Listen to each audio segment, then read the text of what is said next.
Knock out text in Adobe Premiere Pro.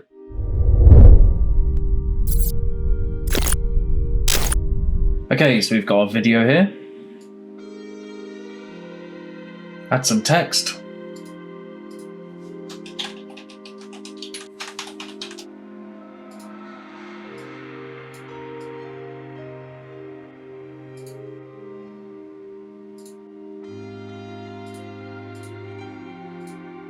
Go to Effects, find Track Matte Key, drag this onto the video, go to Effect Controls, come down to Matte, click on Video 2, and there you have it.